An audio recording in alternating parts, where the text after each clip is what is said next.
Odločili ste se, da bo tokratna tradicionalna prireditev Dobrodošli doma potekala v Radovljici. Res je, jaz sem sam izseljenec, povratnik, bom rekel prostovoljna repatriacija. Odločil sem, da ne bom pustil kosti v tujini, ampak da se bom vrnil.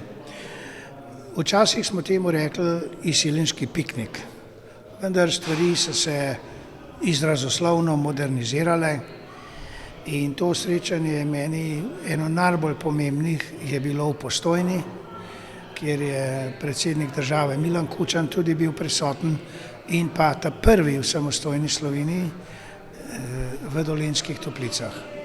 Takrat je bilo po mojem največ ljudi, izkazalo se enkratno, meni je ostalo v spominu, srečal sem ogromno ljudi, slišal narečja, ki jih nisem več poznal, čeprav sem odraščal v Sloveniji, tako da to srečanje letos upam, da bo ravno tako uspešno, samo da nam bo vreme in narava naklonjena.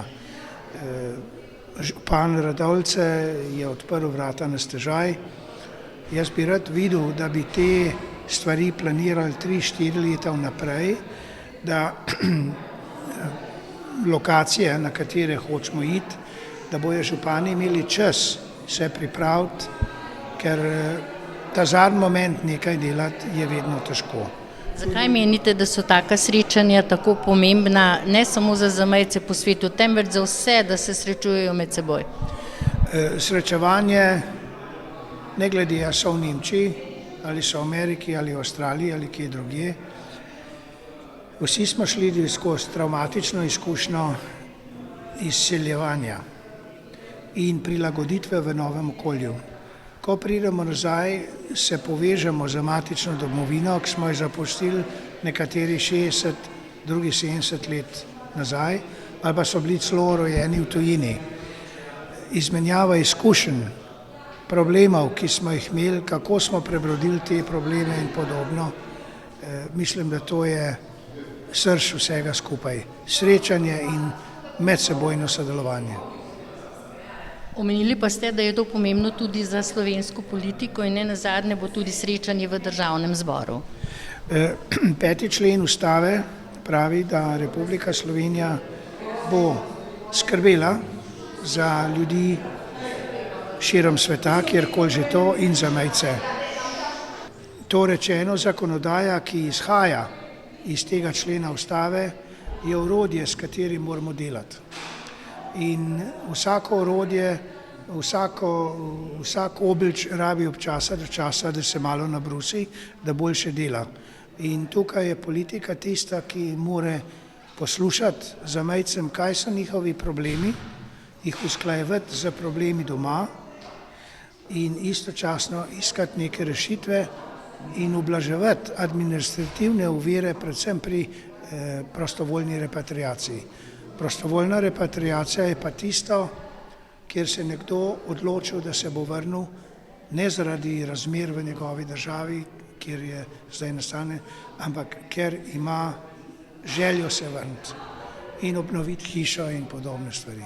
Hvala za pogovor in uspešno prireditev. Ter lepo vreme, ne ste rekel? Ja, zofka je mimo.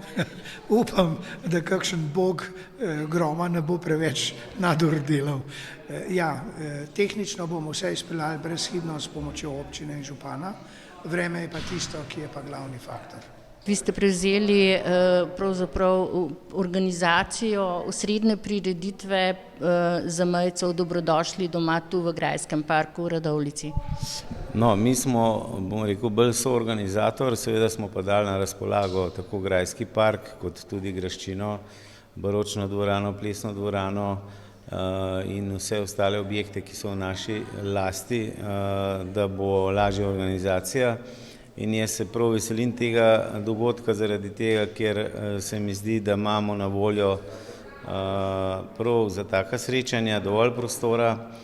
Seveda si pa vsi skupaj želimo, ker bo to na prostem, da bo lepo vreme, ker v nasprotnem primeru bomo morali koristiti dvorane in so ta srečanja potem popolnoma drugačna in izgubijo tisti, bom rekel, občutek prireditev na prostem. Za vse skupaj je poskrbel tudi Zavod za kulturo za pomoč pri vsej tej organizaciji iz Radovljice. Linhartova dvorana je tudi ena izmed tistih. Ja, Zavod za turizem in kulturo smo ravno s tem namenom ustanovili, ne samo za tak namen, ampak da pomagajo organizatorju pri sami izvedbi. In lahko jih pohvalim tukaj, da je bilo sodelovanje na visokem nivoju, kajti resnično je treba veliko informacij, podatkov dati, da je ta organizacija potem izvedljiva na najvišji možni način. Tokratna prireditev zamejcev Dobrodošli doma bo potekala v Radovljici in sicer med 3. in 6. julijem. Kakšen bo program? V bistvu bom celo še 7. julij zraven, torej program je v bistvu glavni organizator dogodka, je Slovenska izseljenska matica, ki to dela skupaj z še 3 drugimi ustanovami civilne družbe, torej Svetovni slovenski kongres, torej Slovenska izseljenska matica, Izseljensko društvo Slovenija v svetu in pa Rafaelova družba. To je nekako prvič, da so se vse 4 te ustanove skupaj združile in bodo pripravile ta cikel dogodkov. 3. julija se seveda začne z nogometnim turnirjem torej skupin iz sveta oziroma iz sosednjih držav in tudi iz Argentine in Nemčije.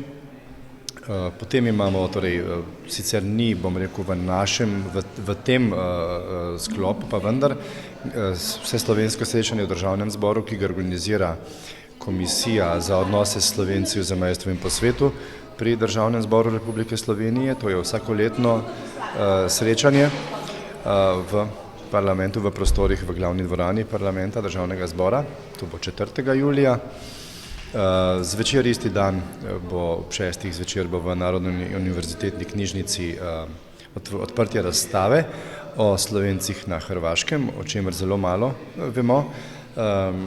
Potem zvečer ob 7:30 je koncert v Slovenski filharmoniji, koncert bas-baritonista Marka Finka, tudi sam je povratnik iz Argentine. In bo pač poklonil tale koncert, namenil temu sklopu, torej Dobrodošli doma.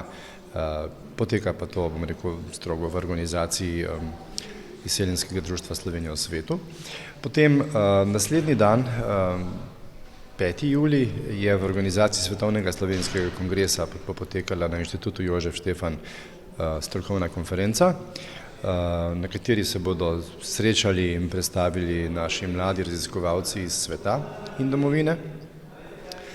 Potem pa še seveda glavni osrednji dogodek, to bo 6. julija v Radovljici, z seveda številnimi dogodki, ki jih zdaj ne gre ravno naštevati, bo pa seveda dogajanje pestro na različnih lokacijah po Radovljici. Sam bom tudi sodeloval pri predstavitvi nagrajenk našega nagradnega natečaja, torej njihovih diplomskih, magistrskih oziroma doktorskih del na temo Slovencev zunaj Slovenije. To so dela, ki so bila nagrajena na našem natečaju in so zelo kakovostna in tudi zelo zanimiva.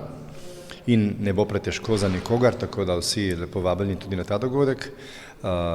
Predstavila se bo pa vrsta skupin, torej kulturnih, torej pevskih zborov in folklornih skupin in tako dalje iz praktično vsega sveta.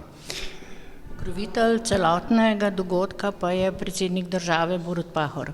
Pokrovitelj je Borut Pahor, to se je nekako dogovorila Slovenska izseljenska matica oziroma ta skupina soorganizatorjev, da je predsednik pokrovitelj, kar je seveda zelo lepa gesta.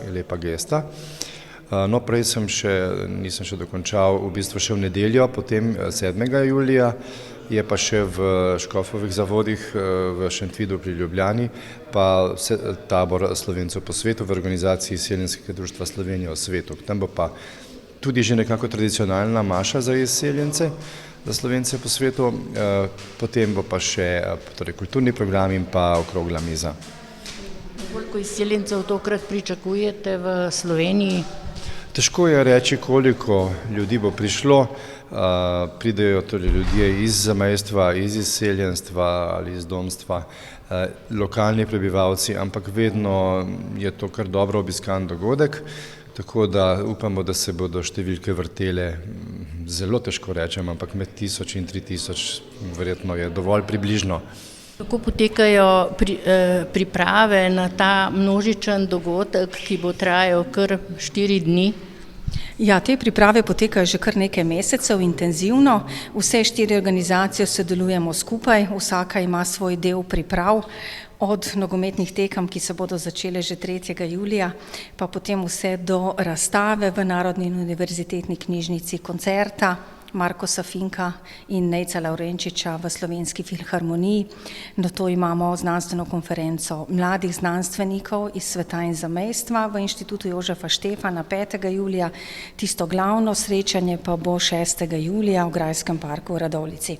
Zaključek te celotne prireditve Dobrodošli doma pa bo v nedeljo 7. julija v Zavodu svetega Stanislava z mašo za Slovence v zamejstvu in po svetu in okroglo mizo Spoznal sem Slovence po svetu.